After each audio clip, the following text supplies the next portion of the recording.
रामायण की कथा आप सभी ने सुनी या देखी होगी, और ये रामायण प्रभु श्री राम और माता सीता के अटूट प्रेम और विश्वास की कहानी बयां करती है। रामायण की कथा के अनुसार भगवान श्री राम को 14 साल का वनवास मिला था, और इस वनवास के दौरान माता सीता और लक्ष्मण भी उनके साथ थे। वनवास के कठिन समय के दौरान लंकापति रावण ने माता सीता को अपहरण करके बंदी बना लिया था, और इसी वजह से राम और रावण के बीच युद्ध हुआ था। रामायण की न जाने कितनी कथाएं प्रचलित हैं, और इनमें से एक प्रमुख कथा है सीता माता की अग्नि परीक्षा की कथा।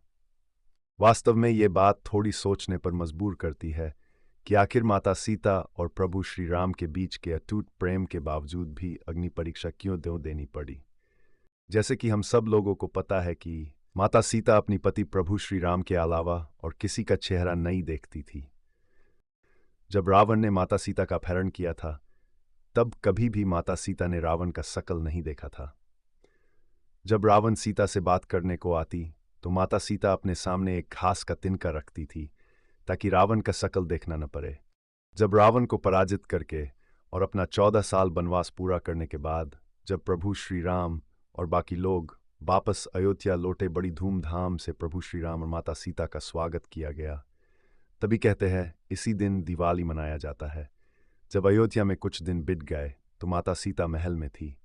एक दिन माता सीता की सखी सहेली पूछने लगी कि हमने रावण को नहीं देखा, कैसा दिखता है। सीता को बहुत ही तंग करने लगी।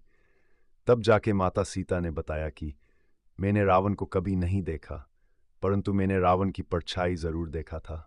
तो माता सीता रावण की परछाई बनाई और उन लोगों बोली कि ऐसे होंगे शायद, और ये बात पूरे अयोध्यापुरी में फैल गई, जिस कारण न चाहते हुए भी प्रभु श्री राम ने माता सीता को अग्नि परीक्षा के बोले, और माता सीता ने भी अपनी अग्नि परीक्षा पूरी की।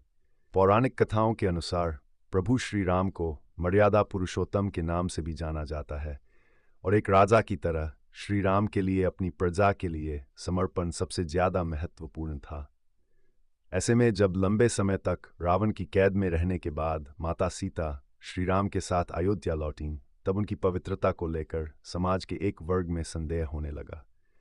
इस पर एक वृद्धा ने उन पर कटाक्ष करते हुए ये भी कहा कि ये भला कैसे मर्यादा पुरुषोत्तम है जो ऐसी माता सीता को अयोध्या वापस ले आए जो तक रावण के पास थीं, और उनकी पवित्रता का कोई प्रमाण ही नहीं है। जब श्री राम को ये बात पता चली तो उन्होंने प्रजा के कल्याण के लिए माता सीता को अग्नि परीक्षा देकर अपनी पवित्रता को सिद्ध करने के लिए कहा। प्रभु श्री राम की बात सुनकर माता सीता अग्नि में समा गईं। पद्म पुराण की कथाओं के अनुसार असली माता सीता को कोई अग्नि परीक्षा नहीं देनी पड़ी थी, और ना ही उन्हें वनवास जाना पड़ा था। भगवान राम भी माता सीता के इन दोनों रूपों के बारे में जानते थे, क्योंकि ये उन्हीं के द्वारा रचित थे। माता सीता अग्निदेव की पूजा करती थीं, और त्रेतायुग में ये धारणा थी कि अगर कोई व्यक्ति सच्चा है तो उसे अग्नि कोई नुकसान नहीं पहुंचा सकती है।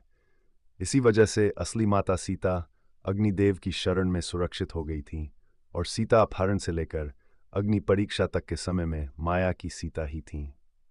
रामचरितमानस के अरण्यकांड में दोहा 23 और लंका कांड में दोहा 108 से 109 तक में इस प्रसंग का वर्णन किया गया है।